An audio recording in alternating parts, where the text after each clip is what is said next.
Bienvenidos a Educadores, el foro donde compartimos ideas y reflexiones para fortalecer la labor docente en nuestro país. Hoy hablaremos de un tema crucial: enseñar a los estudiantes a reconocer y gestionar emociones, una habilidad fundamental en tiempos donde la inteligencia emocional es tan importante como la académica. En un mundo lleno de cambios y desafíos, la educación no solo debe formar estudiantes con conocimiento, sino también con la capacidad de entender y manejar sus emociones. Un niño, una niña, un joven que aprende a reconocer lo que siente será un adulto capaz de resolver conflictos, trabajar en equipo y construir relaciones sanas.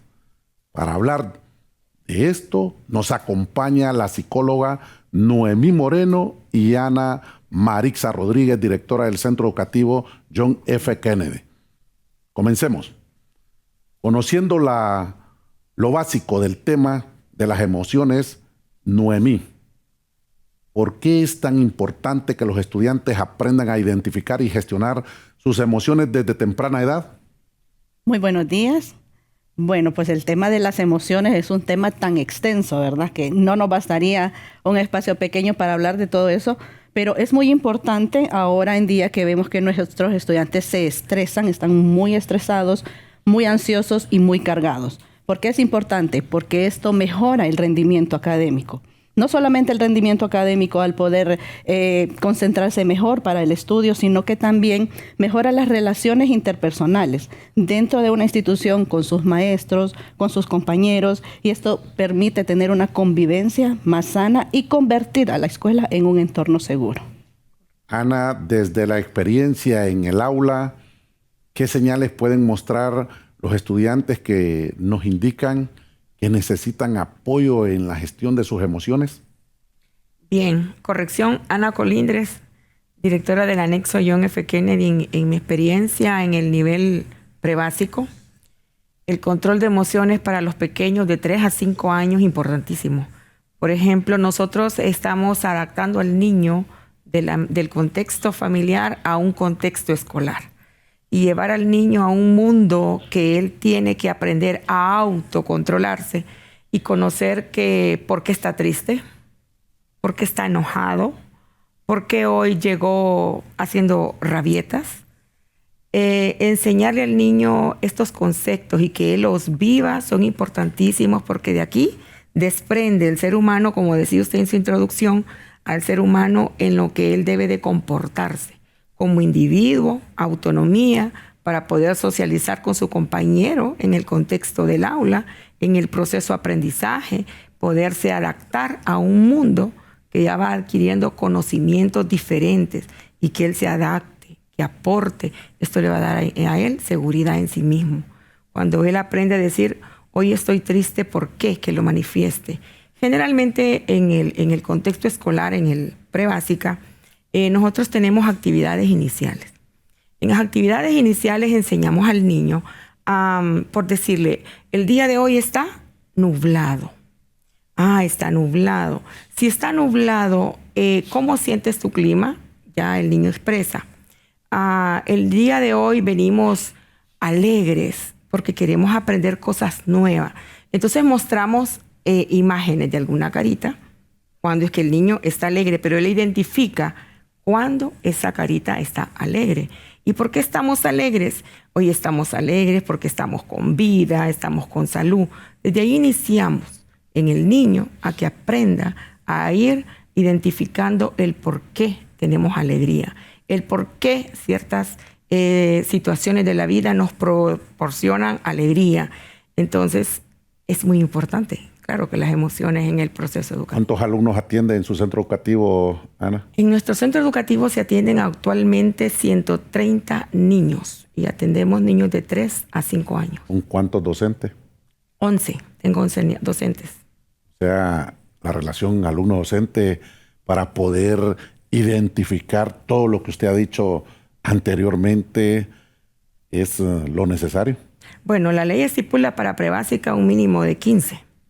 Pero generalmente en prebásica no se daba tener aquel maestro sombra, que es el maestro que se maneja para que nos pueda ayudar en las áreas de como le dijera, de atención más individualizada cuando tenemos niños, que atendemos niños autistas, niños con síndrome de Down. Entonces tenemos que tener un maestro extra. Entonces no todos los profesores 11 están frente al alumno con un grado específico. Tengo un maestro sombra que atiende a este niño, porque tengo 5 niños con autismo, por ejemplo. Tengo un maestro que me da la clase de francés con informática, somos un centro piloto. Entonces tengo 8 maestros frente a alumnos. Bueno, y acá, como decimos, entrando en la ciencia. Eso es lo que nos ha faltado mucho en lo que es estrictamente en la educación pública, que carecemos de muchas situaciones. Así es. Y la ciencia que habla después de que nosotros, si es bien que brindamos un conocimiento, que damos una educación temprana, y esa es la educación que el niño de repente viene a manifestar en este centro educativo, lo que trae de su casa estas emociones de repente para una satisfactorio, para otras emociones encontradas o diversas cosas que encontramos nosotros como docentes, porque recordemos que cada cabecita es un mundo. Así es. Y la preparación del docente, si es bien que le queremos hacer de psicólogo, si es bien que le hacemos de docente, si es bien que le hacemos de niñeros y de niñeras, y todo un montón de situaciones que nos toca a nosotros los docentes, en relación a estos cambios que pueden tener de diferentes tipos de emociones los niños, la experiencia, la ciencia, ¿qué nos puede decir, Naomi? Bueno, la verdad es que lo que acaba de decir la licenciada Ana es muy importante, ¿verdad? Que desde pequeños debemos enseñar a nuestros niños a gestionar emociones. Ella decía que les enseñan, ¿verdad?, con caritas, lo que es el vocabulario emocional. Así llamamos los psicólogos a esta etapa. Entonces tenemos el vocabulario emocional y siempre hablamos de que charlas, clases, un círculo de la confianza con niños, adolescentes, y les vamos a enseñar a gestionar emociones. Pero una cosa es tener conciencia emocional y lograr nosotros identificar qué emoción está en mí. Si estoy feliz, si estoy frustrado, si estoy estresado, y luego qué pasa. Luego que identifico qué pasó, ¿cómo lo gestiono? Entonces la otra parte es la regulación emocional. Muchas veces, la regulación emocional la dividimos en dos. La autorregulación emocional y la corregulación emocional. ¿Qué significa eso? La autorregulación son estrategias que vamos aprendiendo de cómo regular nuestras emociones. Es muy conocida la técnica, por ejemplo, la de la respiración, que no es solamente respirar, inhalar y exhalar, no, ¿verdad? Hay una técnica para que esa oxigenación llegue a nuestro cerebro, a nuestra sangre, y podamos mantenernos bajo control. Y como esta, podría mencionar muchas técnicas más de autorregulación emocional. La corregulación emocional es cuando nosotros no encontramos en nosotros mismos esa forma de mantenernos en calma y necesitamos otra persona que nos ayude. Entonces, esto es muy importante porque en el aula de clases, porque el maestro ya no solamente es un educador, no solamente es el que deposita el saber, sino que también con el modelaje de sus conductas, con el acercamiento a cada alumno, va logrando ese vínculo afectivo emocional, porque pasan 5, 6, 7 horas con el maestro, pasan más en el aula de clases que en la casa.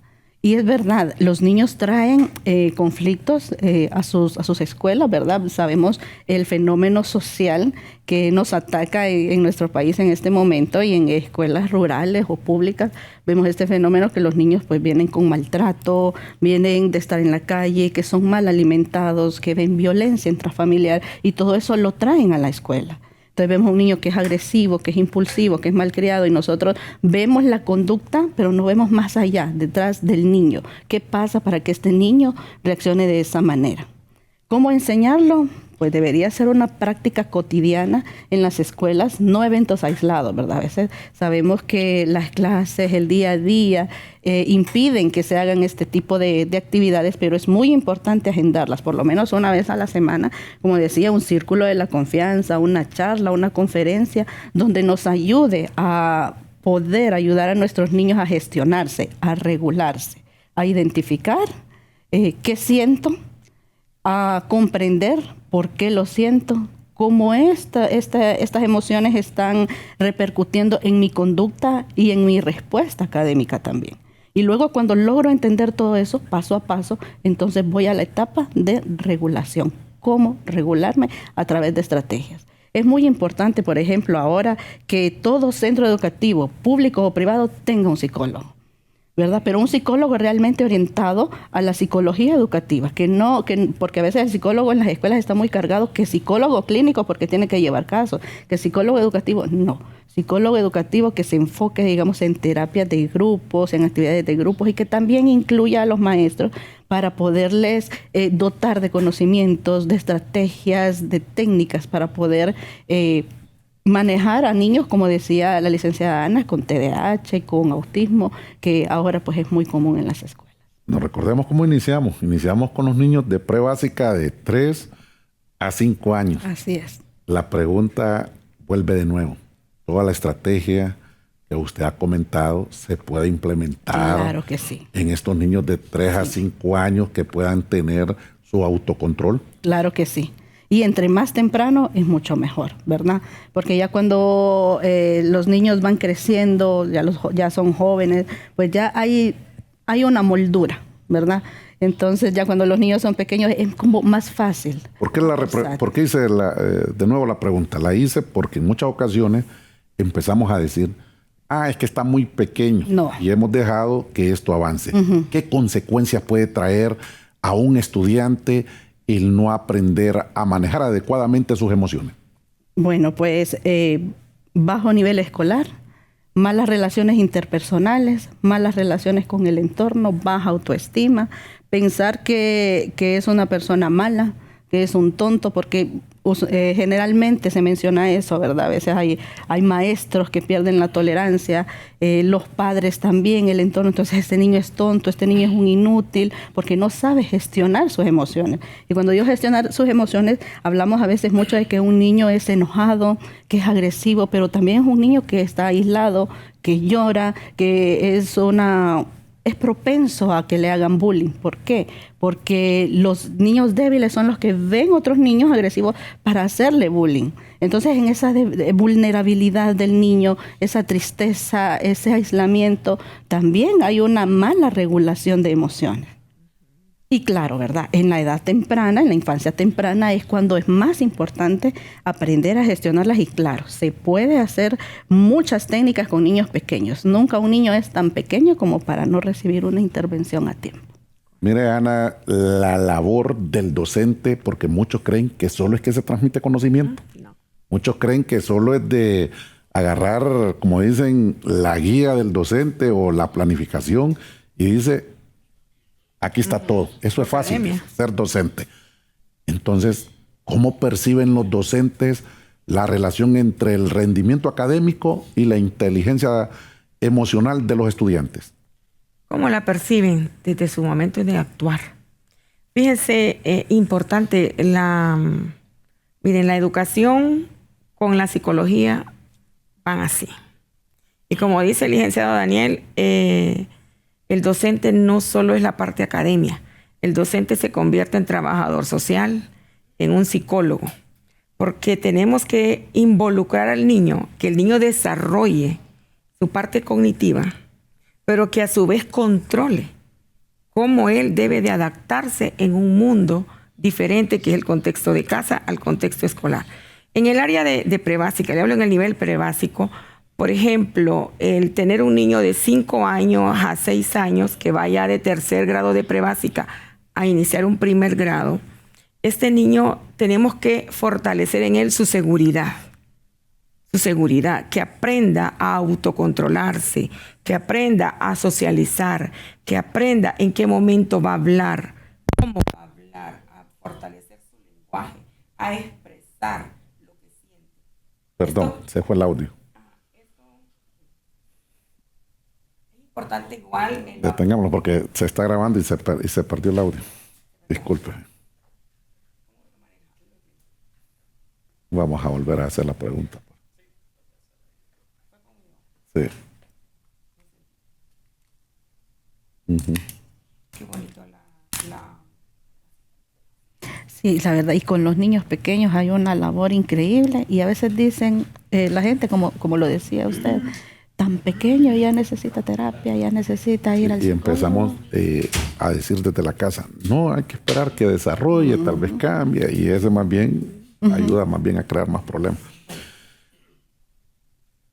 Ajá, hable a ver para ver si hay un conteo de 1 a 5. ¿Sí? De 1 a 5, un conteo de 1 a 5. No, no hay audio. No hay audio. No hay audio. ¿Qué hizo él? Me cortó.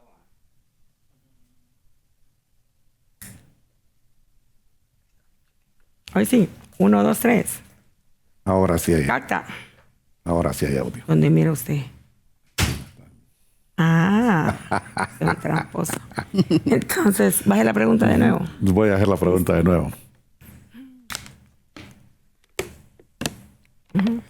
Ana, ¿cómo perciben los docentes la relación entre el rendimiento académico y la inteligencia emocional de los estudiantes?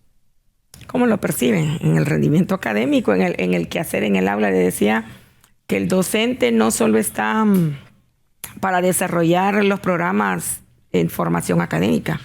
El docente se convierte en el todólogo en el aula. Hace de ser trabajador social porque trata con los padres del niño. En estos niveles educativos no hay psicólogo, no hay orientador. Es psicólogo. Entonces no solo ve la parte cognitiva, ve el quehacer, cómo hacer que el niño aprenda un concepto de sí mismo. Por ejemplo, estoy enseñando los sentidos.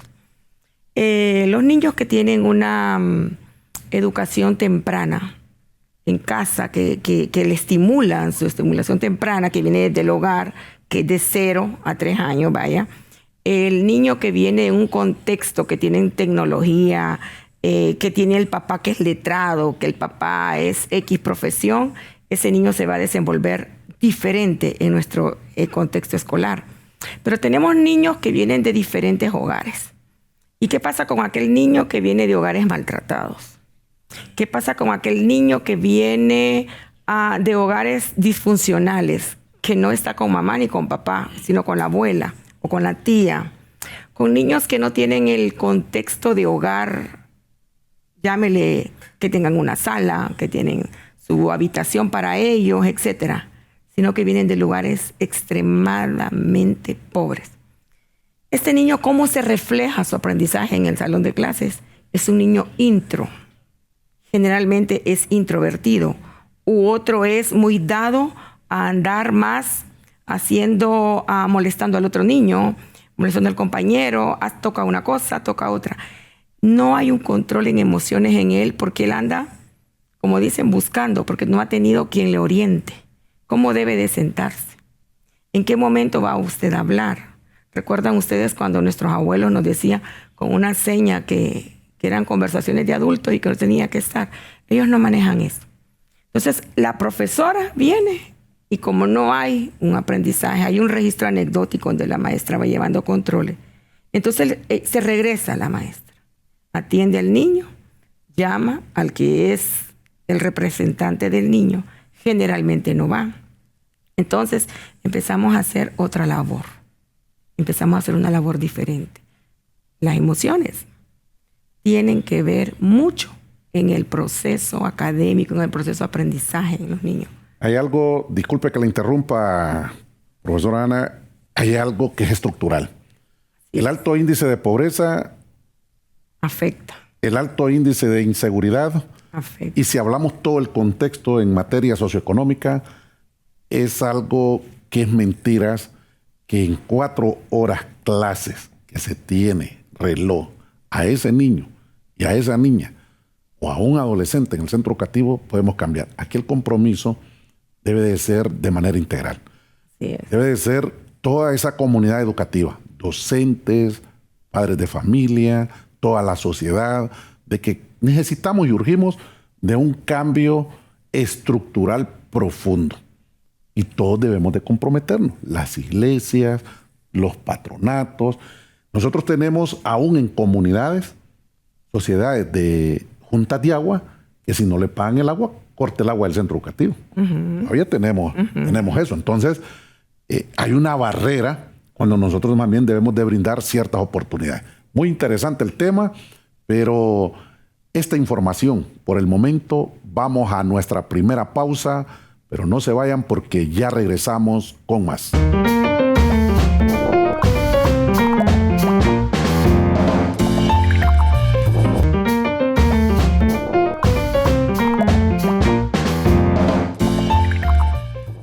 Gracias por seguir con nosotros con este tema crucial en los salones de clase.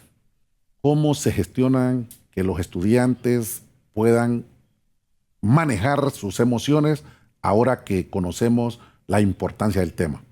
Hablemos de cómo los docentes pueden ponerlos en práctica el día a día para poder planificar las diferentes estrategias. Y acá, Ana, ¿qué estrategias utilizan en su centro educativo para que los estudiantes reconozcan y gestionen sus emociones? Bueno, en prebásica se manejan los espacios de aprendizaje. La metodología de juego-trabajo. Tenemos espacios donde el niño construye, donde el niño dramatiza. Es allí donde el maestro interviene y está reforzando lo positivo del niño. Luego hay espacios, por ejemplo, que hoy llamamos también biblioteca. Contamos cuentos. El niño puede ir narrando la parte que le llamó la atención del cuento. Esto vamos formando en él lo que es la seguridad, a que él puede expresarse. También hay la parte que podemos bailar. Bailamos, cantamos, el niño expresa, hay un autocontrol y esto hace que el niño sea participativo y que el niño vaya teniendo seguridad en su persona y que pueda socializar, que es lo que siente. Luego tenemos niños que obviamente son agresivos y no captan la atención. Recuerde, prebásica son 10 minutos que el niño puede captar una atención. Entonces ahí el profesor pues se las ingenia y vamos con lo lúdico. Entonces la parte lúdica y el trabajo en equipo creo que es el que nos está ayudando más en prebásica y se ve el rendimiento en el niño, se ven los logros, ¿verdad? En la parte que el niño a veces llega del hogar sin hablar bien. Hoy en día dejamos al niño con los dispositivos, pero el niño quedó y no transmite lo que siente. Lo hace a veces por señas o por golpes o por agresiones. Entonces la parte donde el niño cuenta cuento, donde el niño canta, él ya va expresando. Maestra, puedo ir al baño por tal cosa, porque hay que educar al niño hasta para un control de esfínteres. ¿En qué momento toma su alimento? ¿Por qué se toman los alimentos? Hay que ir tornando al niño, que hay que darle gracias a Dios porque tenemos alimentos. En mi centro educativo se elabora la merienda escolar. La trabajamos con los padres de familia. Enseñamos al niño a usar utensilios, a compartir. En qué momento es bien difícil al niño incluso llevarlo a que pueda comer algo sano, que coma una fruta. ¿Por qué la come? ¿Por qué es bueno? Todo esto son estrategias que nosotros como docentes, no solo en el nivel prebásico, yo sé que en todos los niveles educativos vamos diferenciando las edades del niño y la forma de que cómo se manifiestan de acuerdo a sus emociones. En prebásica es fácil encontrar estas manifestaciones cuando un niño no quiere hablar, cuando un niño se vuelve tímido, cuando un niño no se adapta a estar con otro niño, llora, porque en casa puede que sea único o pueda que en casa no le tomen en cuenta. Entonces aquí fortalecemos también con lo que es escuela para padres. Desafortunadamente no llegan todos los papás o no llega el papá que queremos que llegue. Es lo que decía el licenciado, el trinomio, ¿verdad? Es importante mantenerlo activo porque el trinomio es el que a nosotros nos hace evolucionar, nos hace avanzar y entre todos como equipo, lo más importante es el niño. Entonces esas son algunas estrategias que utilizamos. Y luego que en los actos cívicos el niño participe. Un niño de prebásica me decía una colega, yo digo, el niño puede bailar danzas. ¿Sí? Sí puede. Y ya tenemos un cuadro de danza. El niño puede formar parte de un coro. Sí, sí puede. El niño canta, se manifiesta. Tengo una experiencia de una colega que tiene la Escuela Experimental de Niños para la Música. Y me dice, vieras, ya en prebásica el niño va reconociendo las notas. Eso es parte de controlar emociones. El niño canta. lo relaja. Hay una etapa en que el niño también va a jugar a un área verde. En esa área verde, recuerde que aquí en Tegucigalpa las casas son como apartamentos y muy raro tenemos área verde. Entonces, cuando el niño sale, ya es, ¿verdad? Libera sus energías, juega, viene cansado. Ahí la maestra está al cuidado porque hay niños que son más agresivos que otros. Y luego preguntamos, ¿por qué esta agresión? Porque hay niños que tiran patadas, que empujan. Y luego llega la maestra, conversa, pregunta al papá, ¿por qué este niño es agresivo? ¿Por qué este niño constantemente está golpeando a otro? Entonces nos damos cuenta que a veces mira películas que no son aptas para él y el niño imita. Le vamos enseñándole al niño, eso no. Es parte de controlar una emoción agresiva, ¿verdad? Bueno, Cosas como esas. en educación Prebásica. son múltiples, de repente, los elementos que podemos encontrar.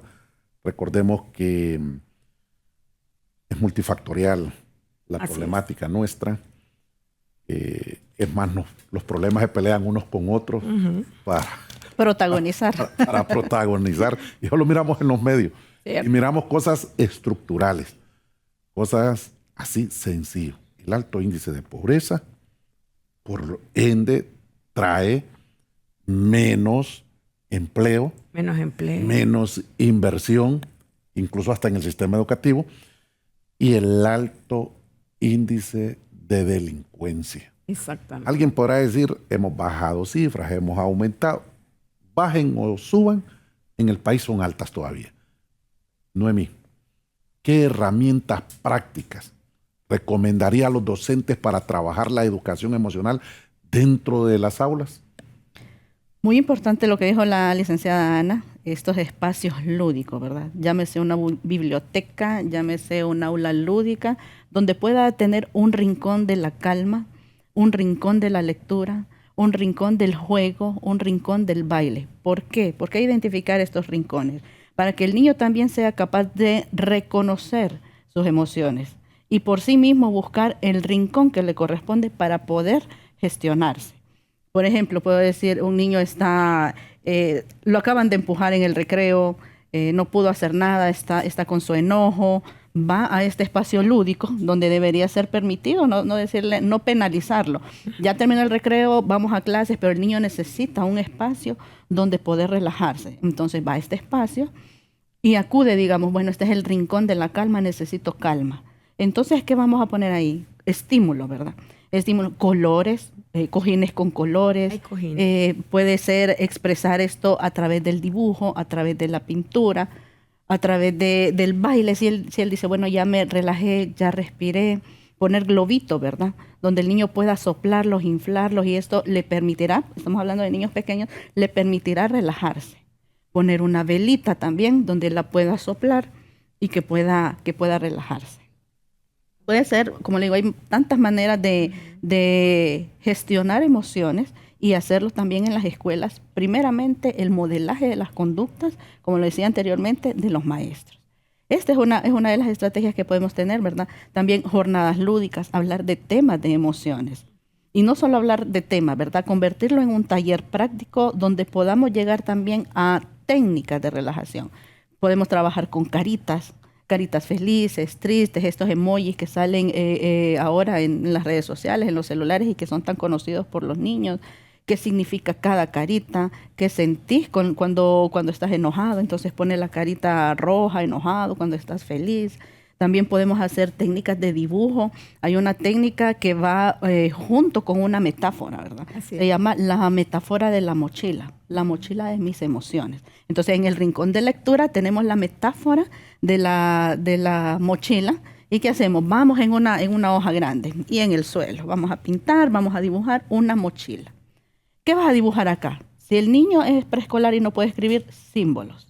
Por ejemplo, podemos dibujar una piedra. Una piedra es algo pesado, una emoción pesada que me pesa, que me molesta, que me incomoda.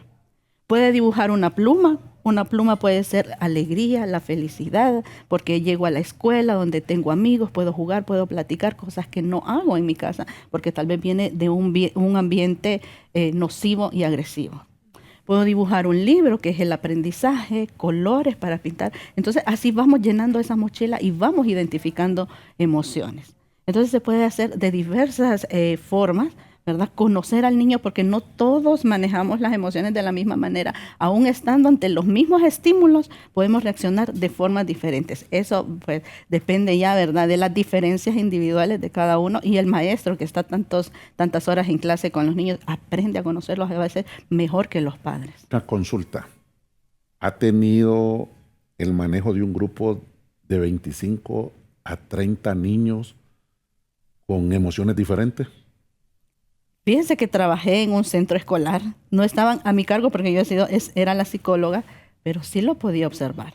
Y sé que es muy cargado. De hecho, en mi consulta, en mi clínica, a veces yo hago visitas a los centros educativos de niños con hiperactividad, de niños con autismo, para poder ayudar mejor al docente, ¿verdad?, en el manejo de estos casos. ¿Por qué? Porque sé que está muy cargado, porque sé que son 20 alumnos y un alumno con TDAH, hablando de esto de TDAH, equivale a 10 niños. Y entonces imagínense el resto de los otros 20 niños con otro tipo de emociones tan diversas. Y es que el rol del maestro y la habilidad que tiene el maestro, wow, es algo que yo le rindo el sombrero de tener. Por eso le preguntaba, ya a este lado, si el docente es un ser humano, claro, también han medido las emociones de este docente. O sea, por eso preguntaba, si estamos hablando que cada alumno, independientemente, vamos a alejarnos un poquito de la pre-básica, pero nosotros tenemos aulas hasta de 50 alumnos en un solo espacio y nos toca estar con ellos. Sí. Es más, oiga bien, aún más, tenemos hoy por hoy 4.500 centros educativos que son unidocentes.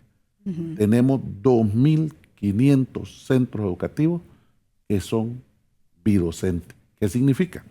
Docente dando de primer grado hasta sexto grado. Sí. Otros docentes dando 3 grados. Y que por la cuestión de la alternabilidad y decir que tenemos grados superiores y grados inferiores, entonces nos distribuimos. Date vos primero, pero agarra sexto grado. Date vos segundo, pero agarra quinto grado, y así sucesivamente en esos centros educativos. Imagínense que hasta ahorita hemos enfocado creyendo que cada docente tiene un aula, tiene una cantidad de alumnos, y lo hemos visto ahí. Y para estos docentes que tienen esos multigrados.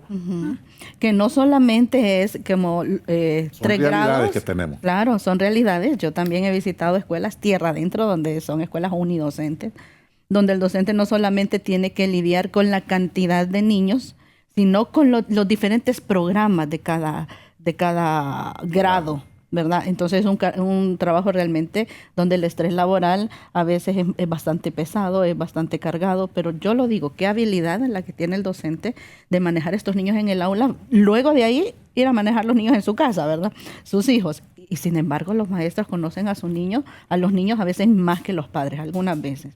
Como le digo, a veces hago visitas regulares a los centros educativos y me explican tan bien el caso del niño, y también me dicen, y fíjese que tengo otro caso, como, ¿verdad?, aprovechando que yo estoy ahí. Entonces, fíjese que también tengo otro caso, y digo yo, ¿cómo lo explican tan bien? Ojalá que los padres también conocieran a sus niños así, que tuvieran ese interés. Porque el maestro siempre pregunta, y a veces, aunque no sea el niño, mire, tengo este caso y este otro, y digo yo, ¿cuánto interés hay? Y qué bueno que... Hay una dinámica que nosotros aplicamos en el aula cuando le empezamos a consultar si sabe la edad de su papá, si sabe la edad de su mamá, si sabe la edad de su hermano, si sabe cuál es el color favorito de estos seres con que él convive. Y podemos ver en muchas ocasiones que la comunicación es bien poca. Qué buenos consejos hemos escuchado para poner en práctica. De momento vamos a otra pausa, pero pronto continuamos con más.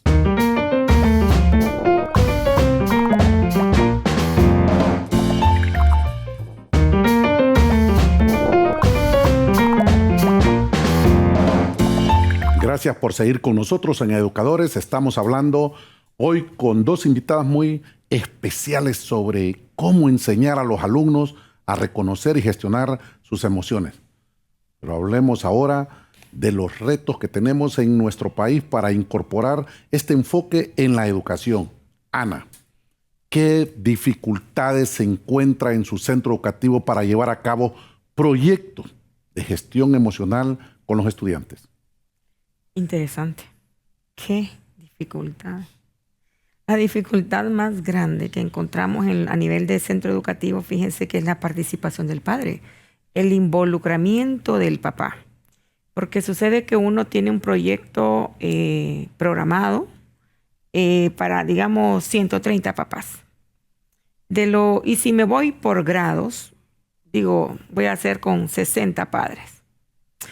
Entonces, no es la capacidad de gestión que tenga el personal directivo, el personal docente, sino que los colaboradores, porque cooperantes hay. Si estamos en tierra adentro, yo puedo buscar un especialista en un centro de salud, quien maneja más, que sea un experto en psicología, podría hacer, ¿verdad? Coordinar.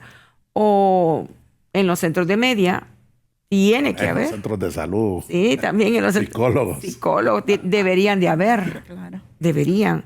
Pero generalmente solo hay una enfermera, porque ni especialista, y es cierto. Cuando salen a las jornadas de vacunación en el centro de salud Queda encerrado y solo hay 2 que van a visitar. O en los centros educativos de nivel media, tampoco tengamos un psicólogo. Tenemos un orientador. Entonces buscamos en lo que tengamos, que alguien tenga el expertise mejor que yo, para poder trabajar la parte de lo que es socializar con el padre, empoderar al papá para que me ayude en casa, para poder fortalecer en educando la autoestima. Si yo tengo un niño con una autoestima que es positiva, no tan alta, porque debe haber el término medio, pero que tengamos a ese niño fortalecido en su autoestima, que sabemos el valor que él tiene y que reconozca quién es él y que logre identificar qué quiero ser cuando sea grande. A muchos niños les gusta decir, por ejemplo, en prebásica, dice, yo quiero ser bombero, yo quiero ser policía, porque les llama la atención los uniformes o a lo mejor en verdad tienen esas actitudes. Pero mamá y papá en casa orientan, entonces esa parte de trabajarla juntos y lograr que el niño tenga una seguridad en sí mismo, esto lo va a llevar a un éxito también en el estudio. El niño que no tiene seguridad de quién soy y qué quiero, se refleja en muchas cosas. Pero como dice el licenciado aquí, es cierto, nuestra realidad de país es real. Nosotros podemos tener un 30 de alumnos que están bien, a lo mejor bien, que tengan en su casa, que vivan como pudiéramos cómodo. Mucho, un 30. El resto está en condiciones precarias. ¿Y cómo hacer que este niño que también no tiene ni uniforme, y ahora estigmatizamos con el uniforme, que exigimos uniforme por la identificación, por seguridad, y que luego el niño que compre sus útiles, que los útiles son caros, que si no revisó la tarea a tiempo, perdió puntos, le afecta porque no tiene fondos, no tienen cuestiones económicas los papás, cómo ayudar a este niño? Entonces todo esto en los talleres en que uno puede programar, es trabajar con el papá y buscar el especialista, como digo, que tenga mejor expertise, porque los profesores, la mayoría de veces, está solo y no funciona el trinomio. Y es aquí, claro, yo le hablo de mi experiencia de mi centro, porque es un centro emblemático, porque está ubicado en la Kennedy, porque tengo aquí todo a disposición. Tiene condiciones diferentes. Tengo condiciones diferentes. Para otros centros educativos. Exacto. Que se encuentran en el área urbano-marginal. En el área urbano-marginal, en las áreas rurales, como dice el IC, que va a haber una psicóloga. Lo correcto es que hay una psicóloga, pero casi nunca hay. Entonces, estas cosas a nosotros nos dificulta. Sí podemos fortalecernos a través de diferentes estrategias y podernos, como los profesores, hacemos de todo y nos reinventamos y vamos avanzando. Y lo que el propósito es lograr en el niño que sea un hombre de bien y una mujer de bien, pero hay que echar a trabajar. Noemí, nos encontramos con un estigma en la sociedad donde decimos que el que va al psicólogo está loco.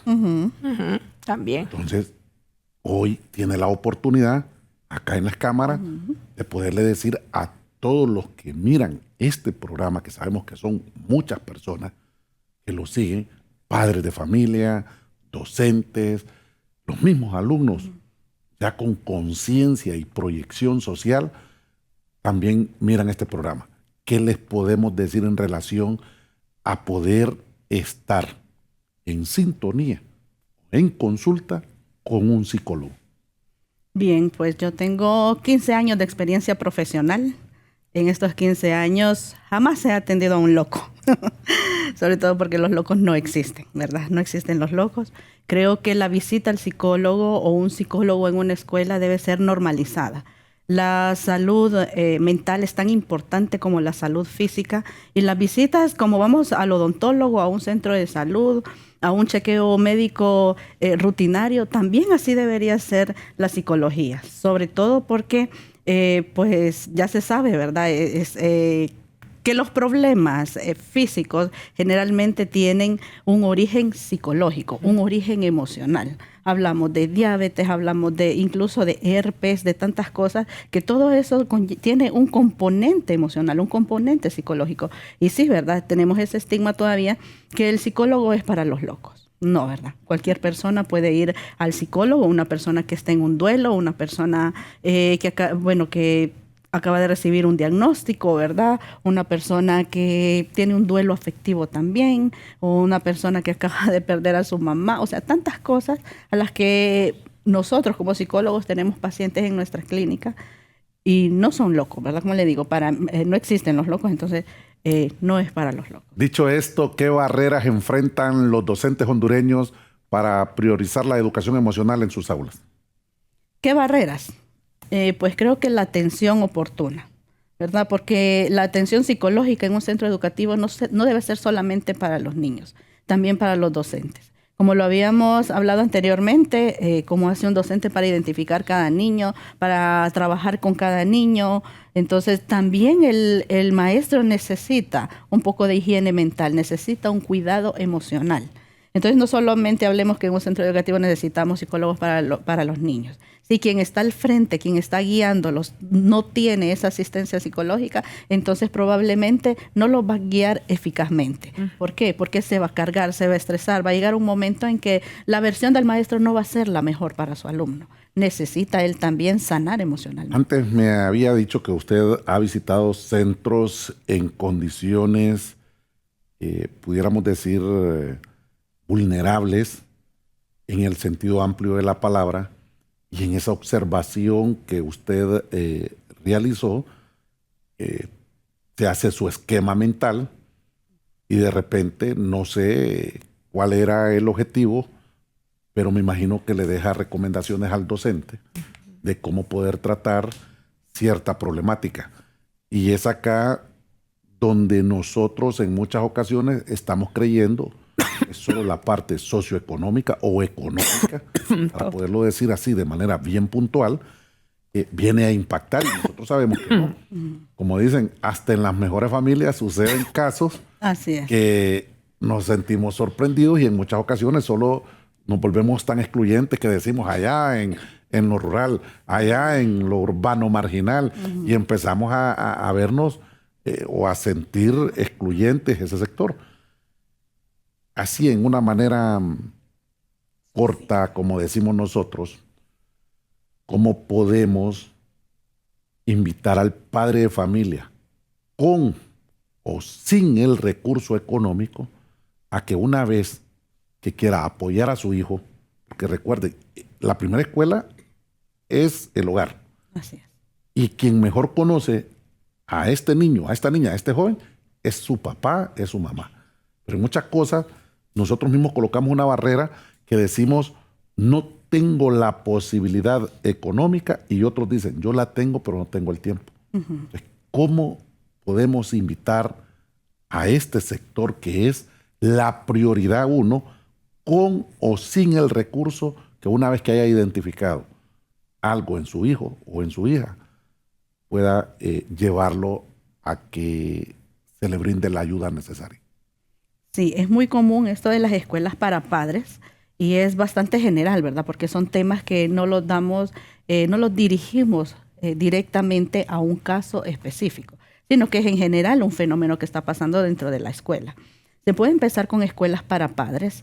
Si vemos que el papá no llegó, pues mandar una nota, ¿verdad? En un cuaderno o donde sea, mandar una nota, si tiene el número de celular, un mensaje, una llamada, y no cansarnos de insistir.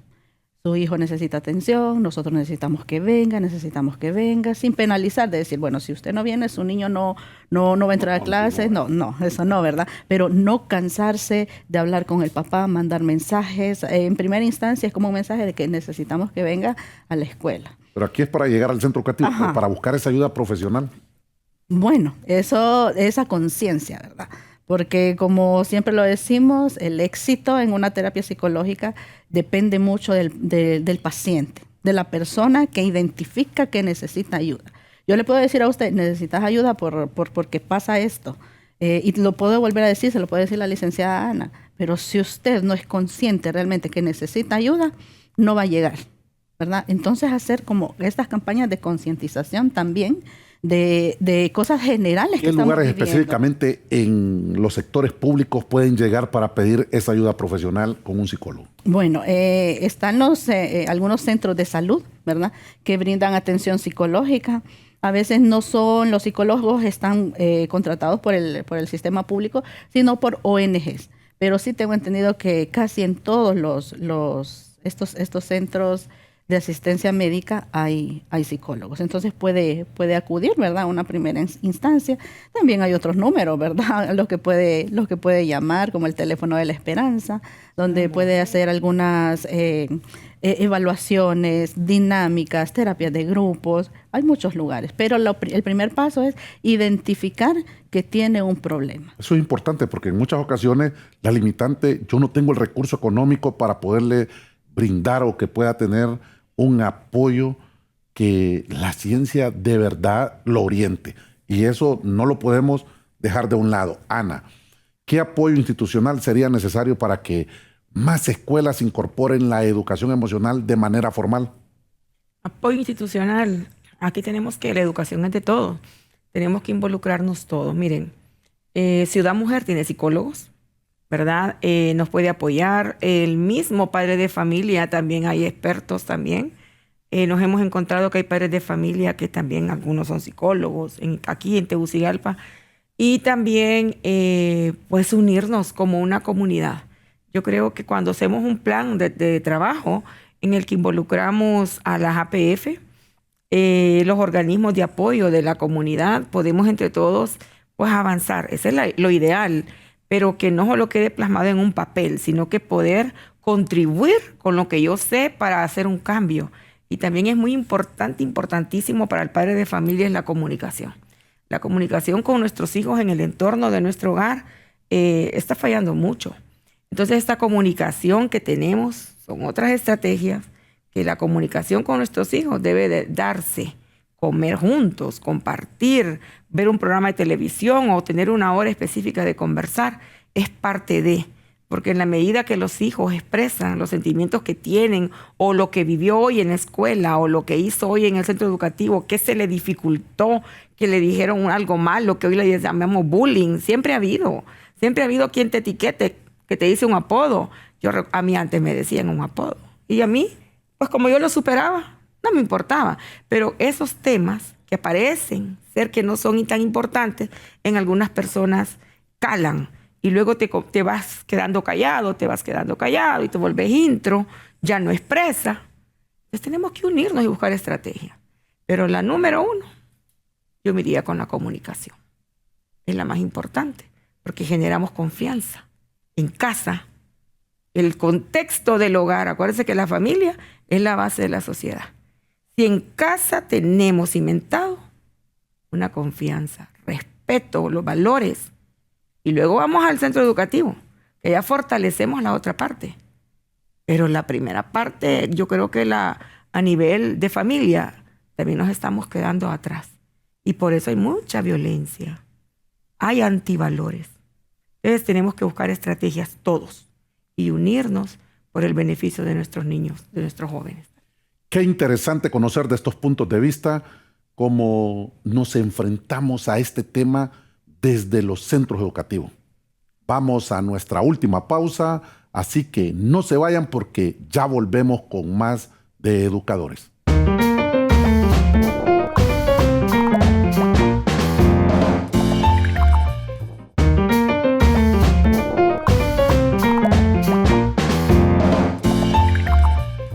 Gracias a nuestros fieles televidentes. Hoy tenemos en este tema tan interesante las emociones en el aula de clases. Para cerrar, enfoquemos en cómo podemos avanzar hacia una educación que forme no solo mentes brillantes, sino que también corazones sanos. Ana, ¿qué consejo daría a otros directores y docentes que quieren comenzar a trabajar en la educación emocional? Interesante, pues aquí tenemos que empezar a trabajar con los padres de familia, número 1.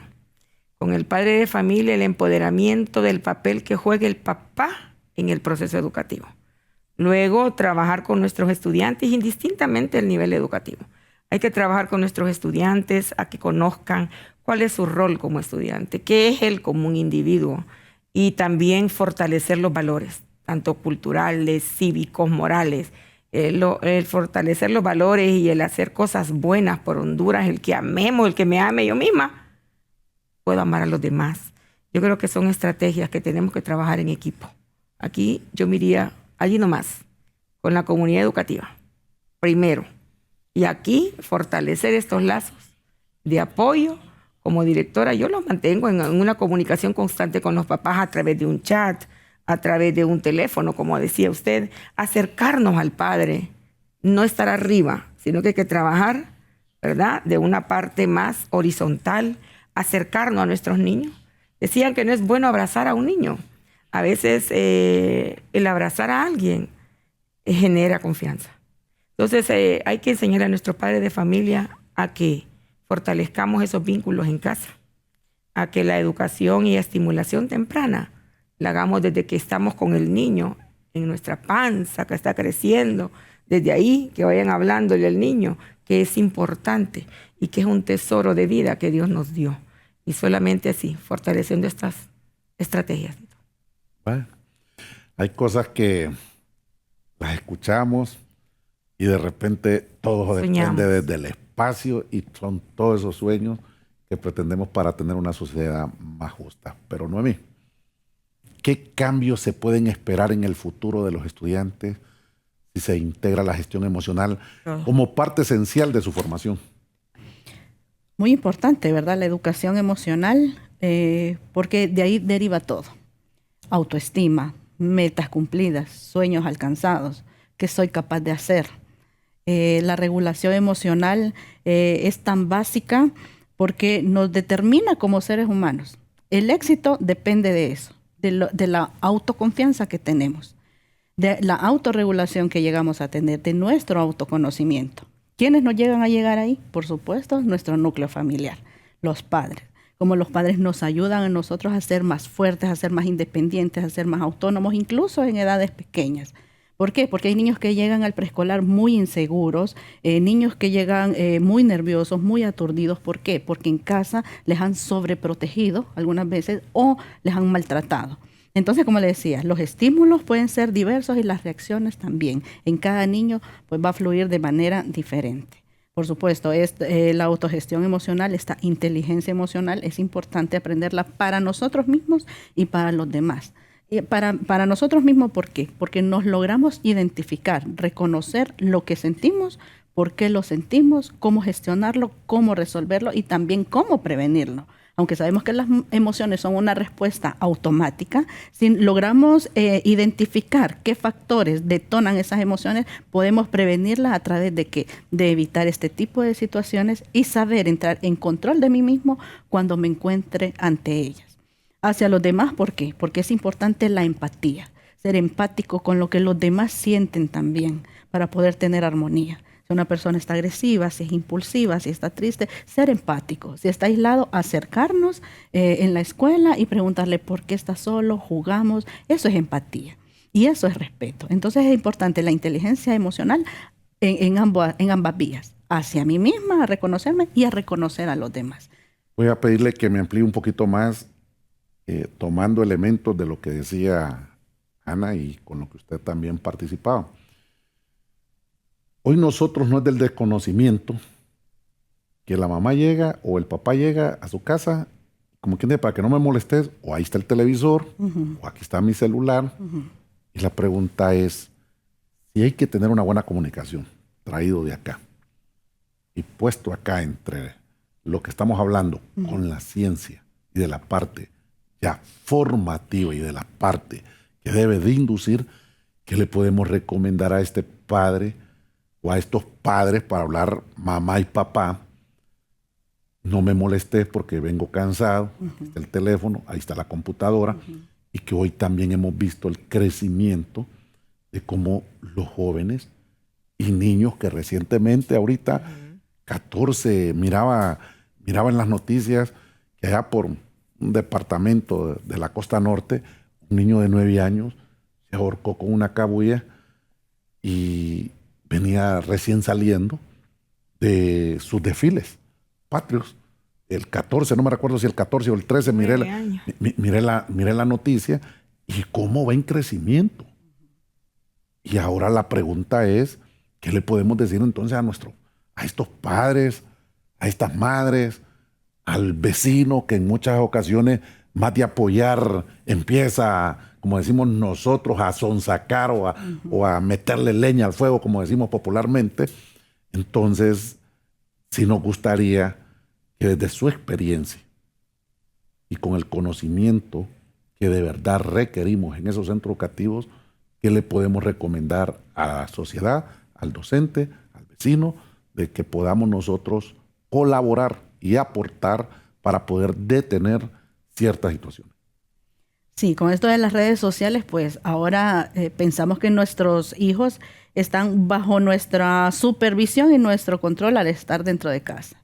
Pensamos, ya los niños no pueden jugar en la calle por el fenómeno, pues, de maras, pandillas, etcétera, ya no pueden jugar ahí. Entonces está en casa protegido. ¿Realmente está en casa protegido?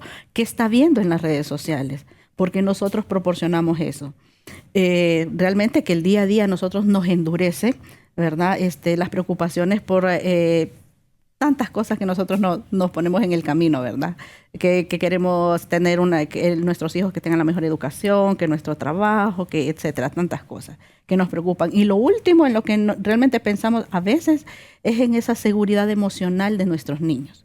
Llegamos a casa cansados, estresados, aturdidos por todas las dificultades del día y llegamos no con la mejor versión nuestra a nuestras casas.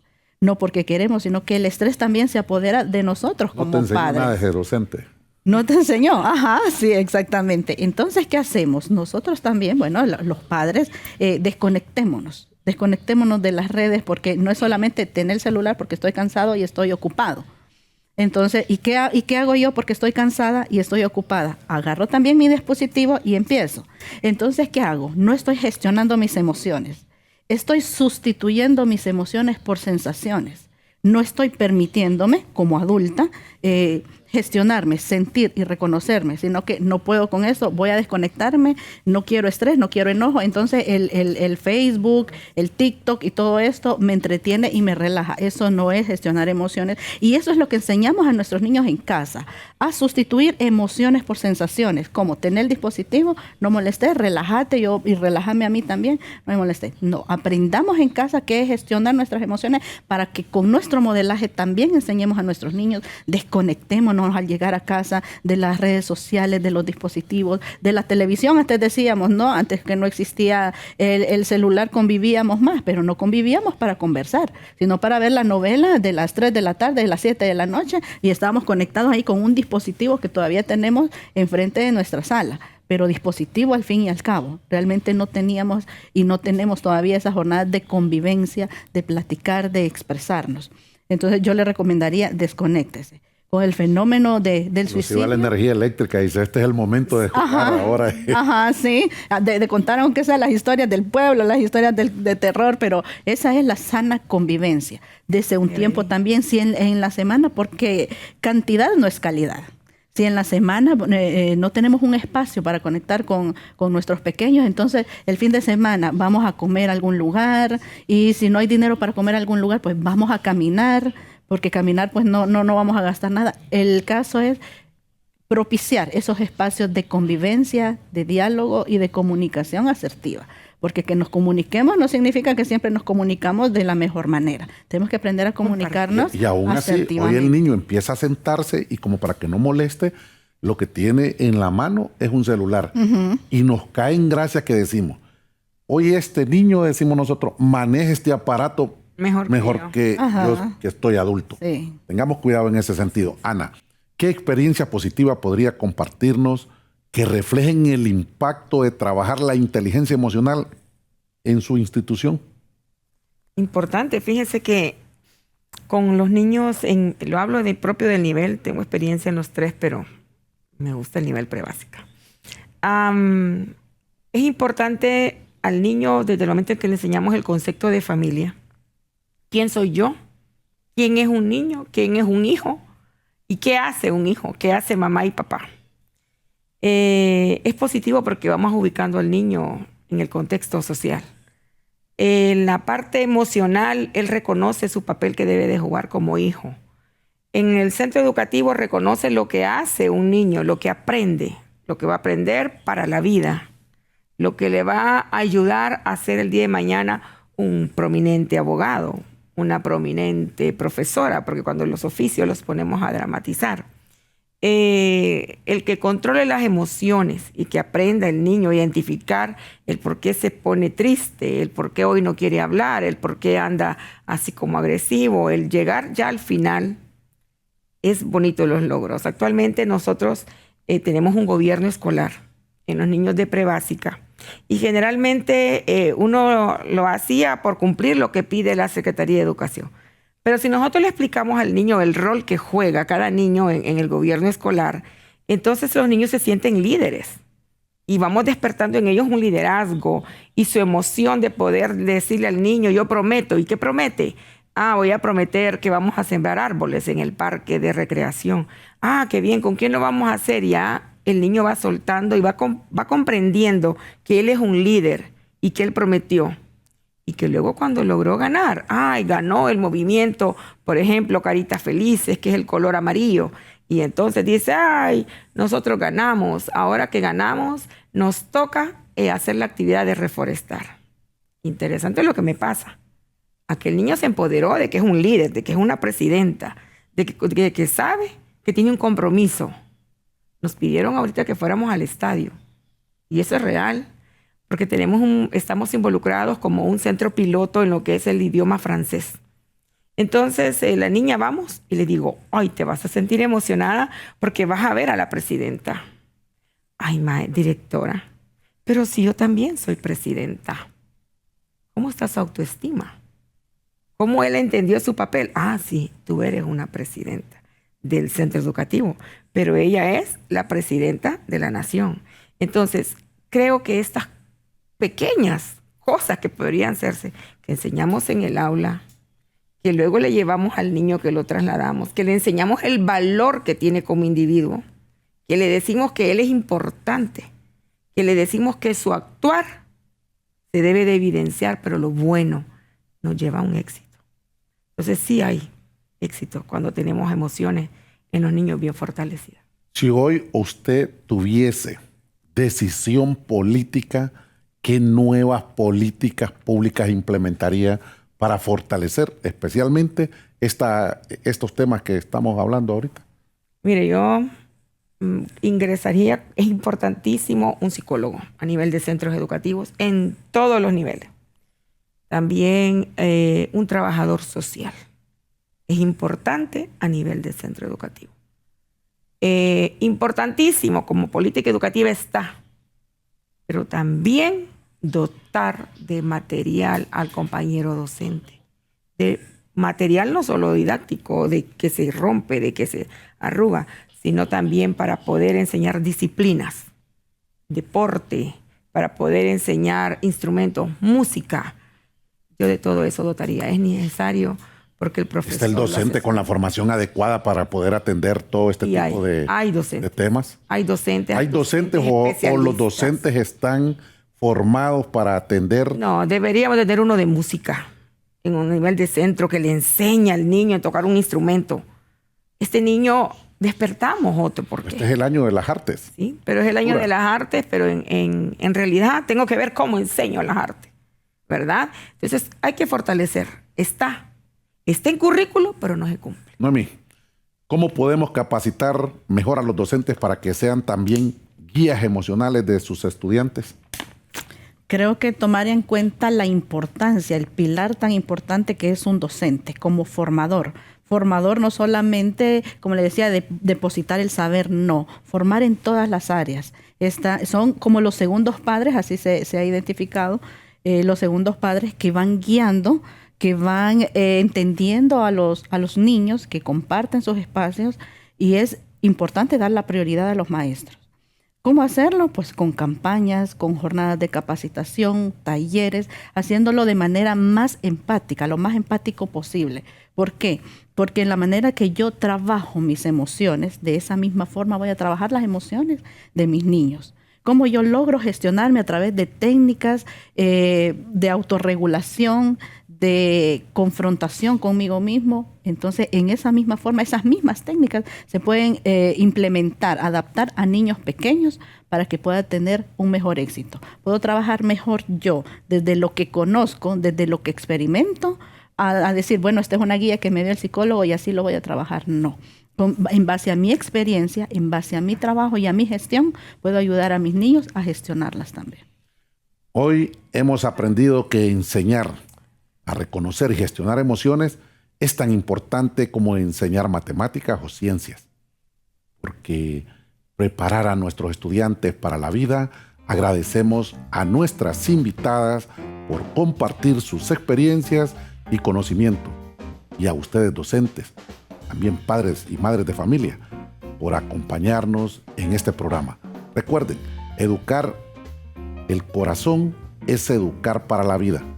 Nos vemos en el próximo programa de Educadores, un espacio creado para fortalecer juntos la enseñanza en Honduras.